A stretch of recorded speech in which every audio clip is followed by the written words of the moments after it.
Hi, I'm Carolia from the Yoga Lunchbox, and today I have the great honour and privilege of interviewing Chai Deva.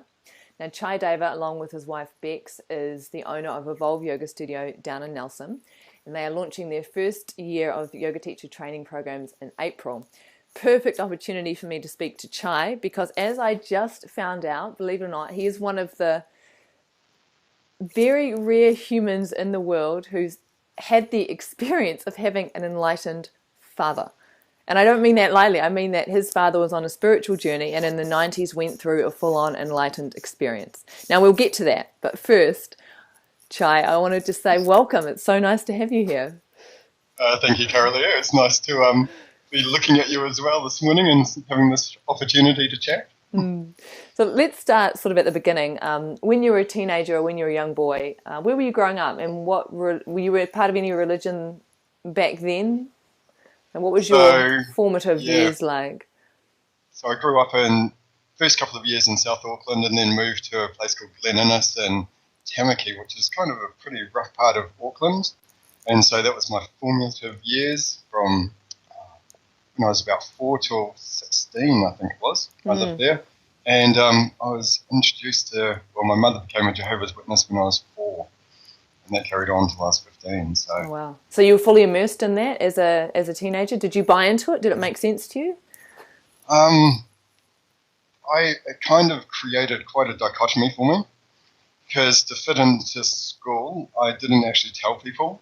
And so I had these two different lives going on, where one, I was this good Jehovah's Witness boy at the meetings and things that they talked about 3 times a week and going from door to door and doing all of that kind of stuff, which I found incredibly challenging. I was an extremely shy kid.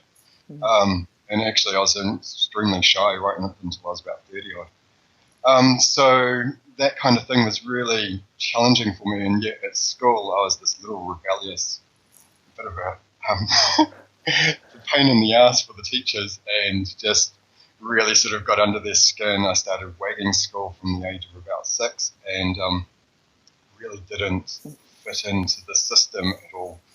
So so I had these two different lives going on and trying to keep these two worlds apart. So it was a very challenging and interesting experience, I guess, on many levels. So when did the concept of meditation or yoga first arise for you? Because your father was doing a bit of a spiritual search during this time when your mum was a Jehovah's Witness? Yeah, so he was overseas. I never grew up with my father. I'd see him once every 4 or 5 years. He would come back to New Zealand. So I'd have these little snippets of this guy who was living a pretty wild life. He was involved with Osho, which back in the 70s and 80s was particularly wild, particularly in the late 70s though. We're talking about blackened rooms and everyone coming together naked and just whatever you wanted to do these encounter groups. And he was really intense in his journey, like he was very much focused on that side of things. And so I didn't see him very often, but I'd get these little excerpts with him and these snippets of him coming into my life. Very the polar opposite to what my mother was, with this very rigid religion of Jehovah's Witness with so much good and bad in it, and then he's off in this world where good and bad are just like evil concepts. So so it's very different upbringings from the two of them, or two very different experiences. So when did yoga and meditation, or when did those practices when did you first become aware of them? Because you went to India in your early 20s, didn't you? Yeah, so in around 93, I was 22 and left New Zealand for the first time, apart from like 2 weeks or something in Australia when I was 12. But I basically went over there, landed in Bombay to a massive riot had taken place that day. I think there was 800 Muslims killed in one day. Wow. With sticks and stones and knives and things like that. It's in the Lonely Planet guidebook as like an epic day in Bombay's history. And so we were in this lockdown situation for a couple of days and then went from there to Pune, which is east of Bombay, basically. And got my introduction to Osho. And, well, actually, I'd been introduced to Osho through my grandmother, who had gone to India in the 70s. And she brought him back and she would talk to me about him. So from the age of about 16, I always had this feeling that I was going to go there. Yeah, right. But so there was calling there from quite a young age. And even So, from a very young age, I always had this ability to sit still and be silent. That was a skill that I had from a very young age, or a calling, I guess. so Osho died in 91, didn't he? So if you were in Pune in 93, it was after he died, so you didn't actually Yeah, meet him. Was your father there at the same time? yeah, he was. Yeah. And so, yeah, I went there to connect with him as an adult, really, and get this different experience of him. And he basically took me to different workshops, and I did a whole heap of different things at the ashram. And yeah, so that was my introduction to meditation, really. It's Yeah. pretty freaky. I'd been a punk rocker and a thrash metaler in the lead up to that. So my life experience in Auckland before I was leaving was lots of partying and going out and lots of fighting and things like that. So there was this So, very different world that I went from to this yeah. ashram and people wearing purple robes and like just being really kind of freaked out a bit about that kind of thing. This is a cult or whatever it is that goes on in the brain. And Yeah. Did you start to ground into a practice of your own at that time? Like, were you meditating? Were you doing practices? Did it start to make sense in your own experience beyond the orange robes and the sort of cult aspects? yeah, I had been doing martial arts as well in the lead up to that for about 2.5 years, training 4 or 5 times a week. So I was very focused on that side of things, and I had that as a background going into it. So the meditation actually came quite naturally. And as I say, I already felt very inclined to sit still and to be present anyway. So sort of from there, I took it from there over to the UK, and when I'd be travelling to work on the tubes, I would sit there in silence doing these body scans and things like this. So it was incorporated into my secular life, and that was very much Osho's teaching as well. It was like he really encouraged his people to come and do your immersions in the ashram, but then to take it into the outside world. So that was a huge part of what his teaching was around. So it seemed a natural fit for me to be meditating on a tube as opposed to being absent-minded on it. Yeah. Now, that was about the time that your father was going through his really big awakening process, right? Where he became literally, I guess you call it non-dual awareness or an awakened being. Were you around for much of that, or did you witness it? What was that? This is your father, and even though you might have only seen him a couple of times, not many people have that experience. Yeah. So where was I? I wasn't there when he actually went through the 2 full-on. Well, he had 3 really big awakenings. So the first one, he was in Byron Bay, and I had seen him in the months leading up to that, and that was probably when I had my biggest sort of awakenings as well. So that he was sitting on the beach in Byron Bay and meditating, and suddenly he's described it as a psychic knot was pulled out of his belly, and he literally, his body leapt off the ground while he was sitting cross-legged. So he levitated. Yeah, well, there's an energetic burst up. Yeah, right. Yeah, off the ground. So a Kundalini blast, something off the ground or whatever it was. And then from there, he was in this state of bliss, and he'd always been scared of heights. And there was a jumping cliff in Byron Bay. I'm not sure where it is, but he went there and in the state of bliss just went and jumped off and ended up breaking his back, landing in water. And landed in there, and so that was kind of his introduction to enlightenment. Yeah. And I don't know how bad that. It wasn't like he was paralyzed or anything like that. Yeah, but he injured himself in the bliss. Yeah, and so he was in hospital, and all these people were coming in and doing healings, and he healed up really quickly and left again. So yeah, that was kind of his start to the whole thing, really. And I would have seen him again. Probably wasn't until about 90. This was, I think, around 95, 96. Oh, that would have been around 96, 97. And then I went to India. Well, my girlfriend was actually in India, and she saw him walking down the street in India, and she'd just seen one photo of him, and she was like, recognized him and went, oh, is that Chai's dad? And so we went over to a guy at an Indian man at a shop and said, do you know who he is? And he went, oh, yes. This is Maitreya, and this is his book, and he's like got his book there. And so the next person she spoke to was like some German woman who, she went, do you know where he lives? And she went, oh yeah, he's just moved into my apartment this morning. Or not the apartment block. And so no one else in the actual Puna actually even knew where he lived. It was just this one person. And we're talking a city of 3 million people here. Yeah. There's around 5,000 seekers at the ashram, so it's pretty small odds. And so she went up to his apartment and she introduced herself, and he was like, oh, well, and then he like channeled a name for me, which is where I got Chaitanya Deva, which is my full name, and said for her to send a message for me to come whenever I wanted to, and I'd be supported to come and meditate. So at that point she rang me up, and I was actually booked on a flight to go to Thailand, and my plan was to go to a Buddhist monastery up in the mountains somewhere and do some meditation in that way. And so I changed my plans and changed my flight and went to Pune, and I ended up spending a year and a half meditating sort of between 4 and 16 hours a day. Wow. Really intensive work. So he did 2 2-hour sittings a day. And there'd be some satsang, some question and answer at the beginning, and then silent sitting. So the silent sitting would be at least an hour to an hour and a half. Wow. How was that on the body? Like, had you done much asana to that point, or were you mostly meditating? I was mostly meditating. Yeah. I could barely touch my knees at that point.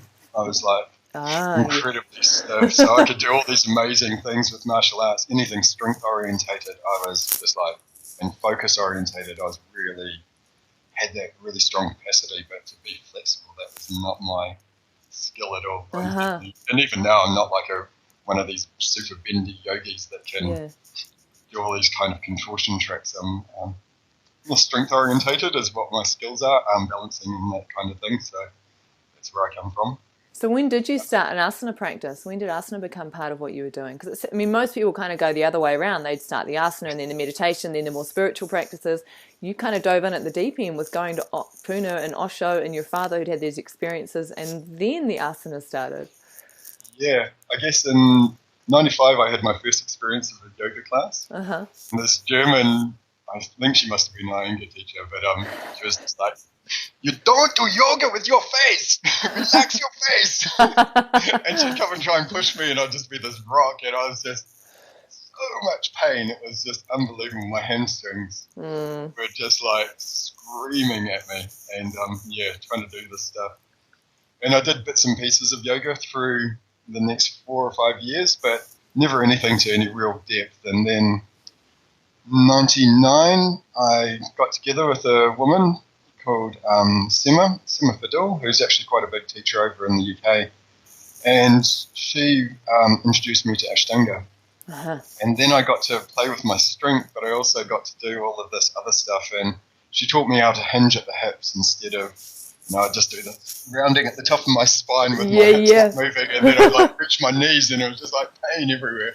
Yeah. And so after a week of doing that, I was actually able to reach my toes. So I went from just getting that shift in the hips. So I learned from an early phase in there about the importance of technique and just how a little bit of perseverance can actually really shift things really quickly in a tight body. Yeah, I don't think people realize that you can do yoga or asana for a couple of years, but if you're not really actually open the body, however, if you're doing it with that right technique and that right breathing, it might only take you 2 weeks.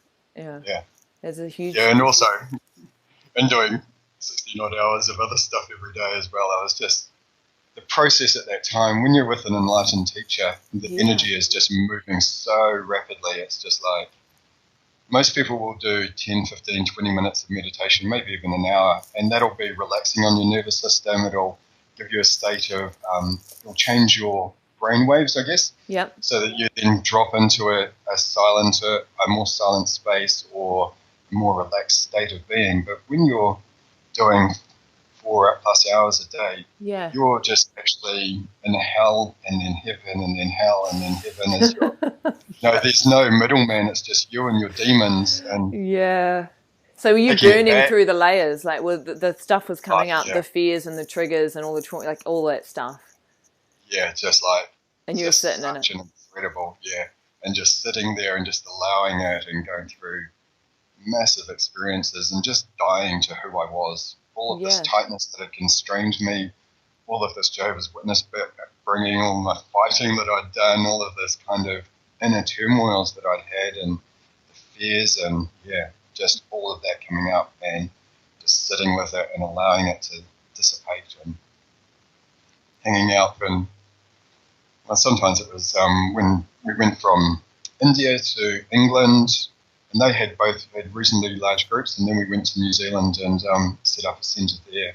Yeah. And there was only a core group of about 8 of us. Mm-hmm. And so we were all just sitting, just frying in this energy, like reacting to each other and then falling in love with each other and having relationships and breaking up. And, it's just moving so fast. And I remember one day just like walking down, going from the meditation hall to the centre where we would have lunch and things, knowing that I was about to have quite an intense confrontation, I guess would be the word, with someone, and going, I wonder how this is going to play out, because I changed so much that I didn't actually know what this person who was about to walk into this situation was actually going to actually experience. It was like, oh, wow, I really don't know who I am anymore. Like, and it's just like, and just being really liberated in that moment of that freedom, like, my past is disappearing. And so much. The changing of the name as well was a really big piece with my mind talk. That still have some of this negative mind talk coming through of like, oh, da-da-da.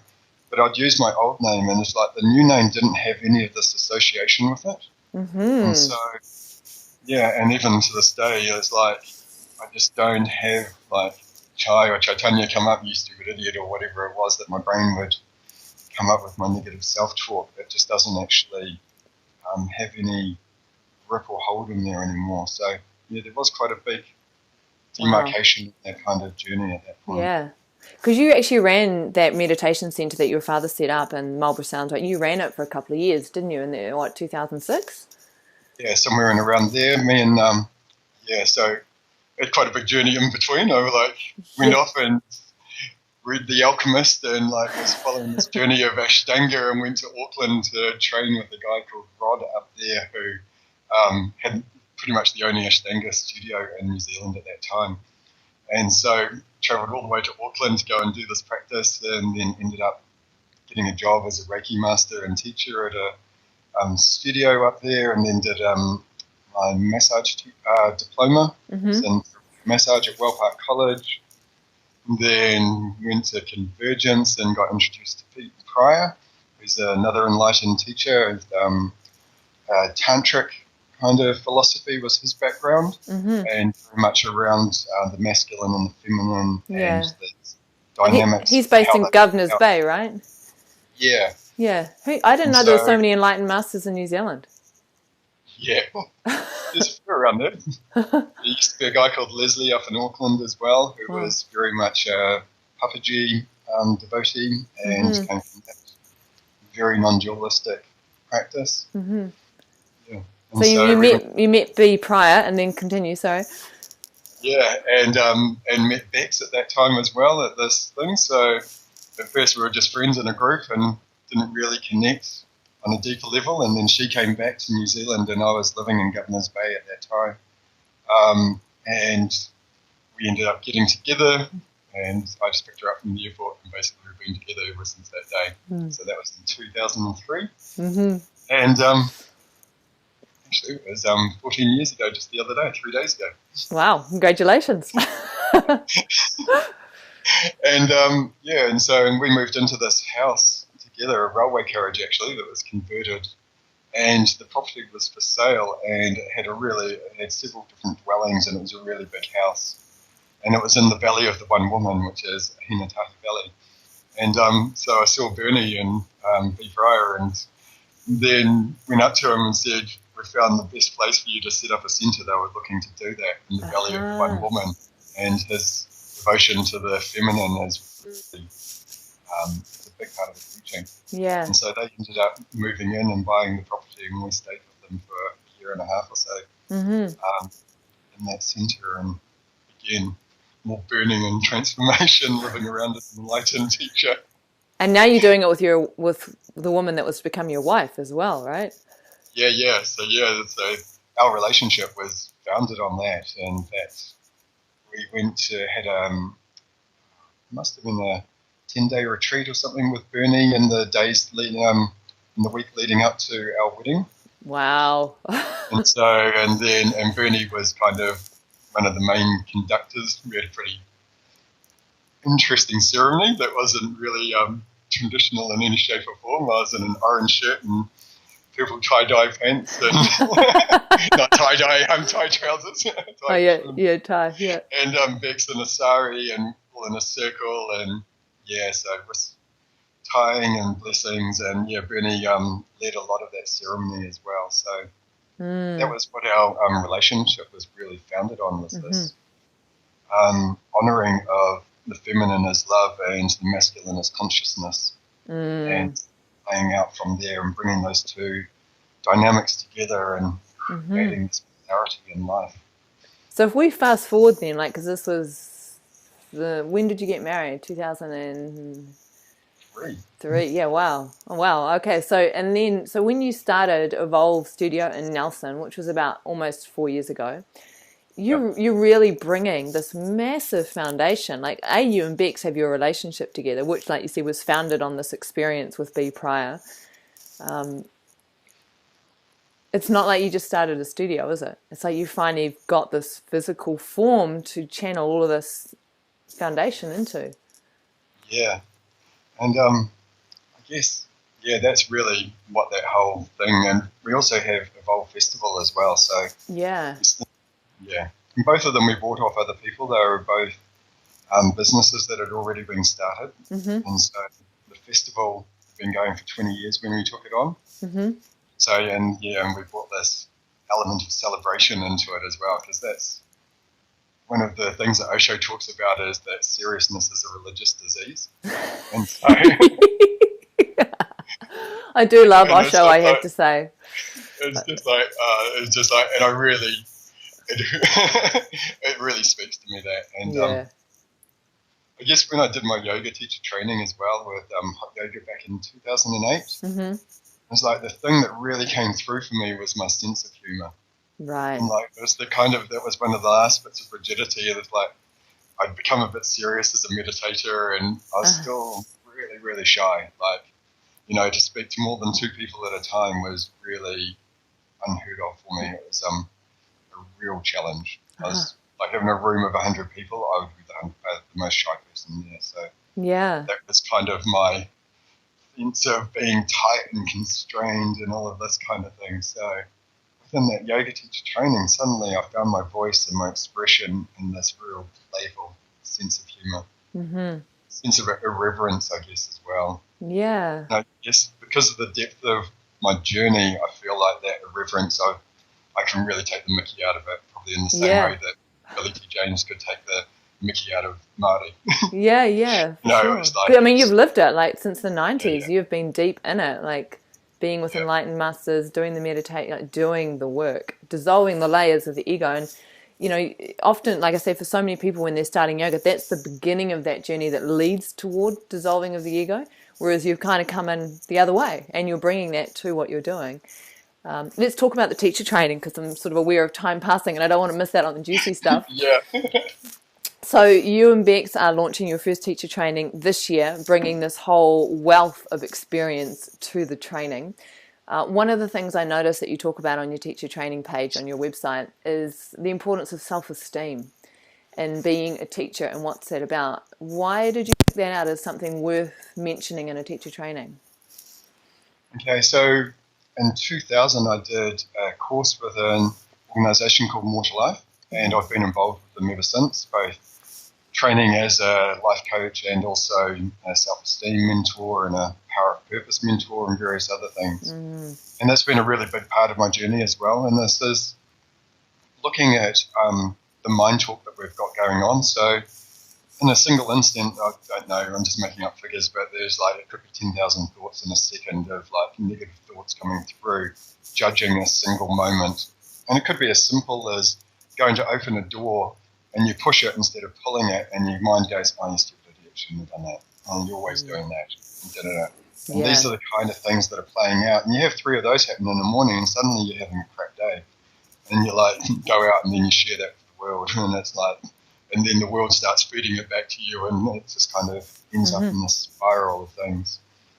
So a key part of what I want to bring into this teacher training, and it's going to be a very early piece of the training, is to go through, identify what your mind actually says behind the scenes. So we've got some really amazing processes that have worked with thousands of people over 20, 30 years or so, going into how to get free, how to identify it. So see the crap, identify it, tell the truth, and get free from it. And that's going to be a really key part. And so that from there, then you can start to actually be in front of people without all of this stuff going on. You can actually be free to go, oh, right, this is who I am, not who I think I am, but who I truly am. And one of the things that comes with self-esteem as well, just to sort of clarify a little bit, there's a thing what you would call pseudo-self-esteem. So you get a new haircut, you get a new car, you get some new clothes, you pull off this awesome yoga move, whatever it is, and you get this sense of like self-esteem, you're elated, there's some presence there.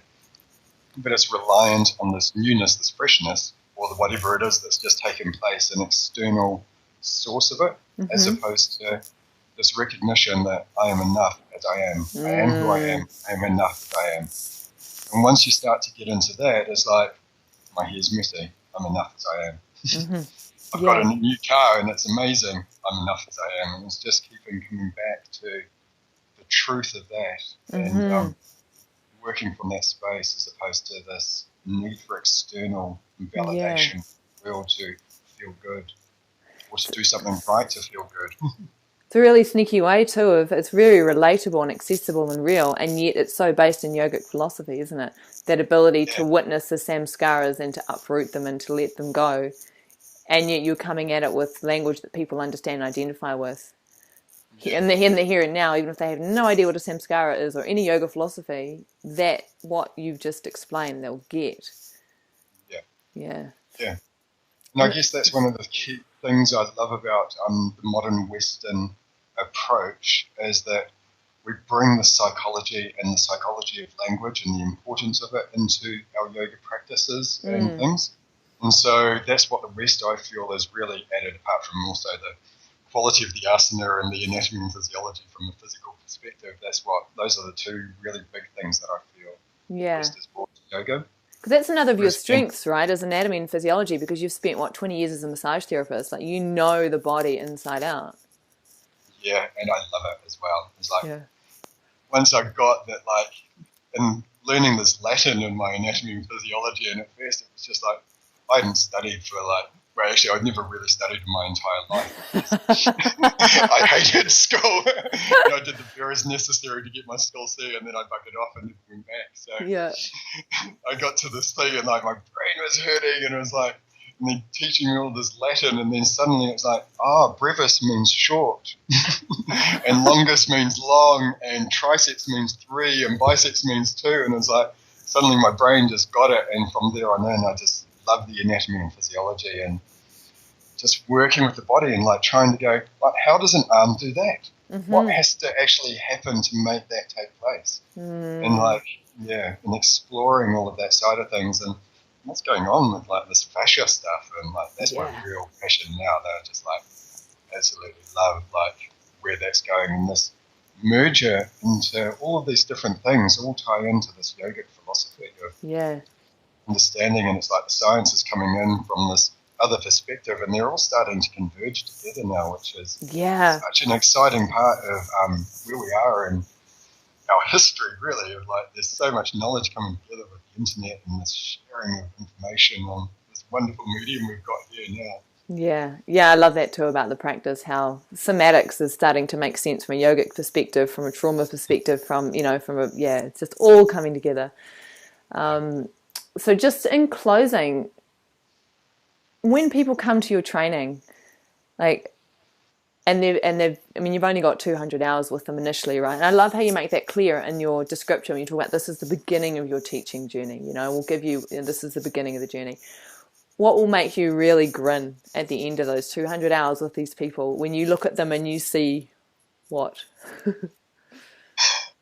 I think it's actually when you say that, I hadn't even considered that, but it's like I can feel my heart lighting up and just feeling that connection with each of these people, and having observed an intense journey of like this immersion that we're going to have together and just share together, and just the bonding of the group. And I know from other groups that I've been on, there's just something so special and real about it. Of like people, there's a real authenticity that comes through with the teacher training or trainings that you're doing, and these kind of practices that creates a way of sharing and connecting that's just really special in this world, and such an important piece to changing or creating peace, really.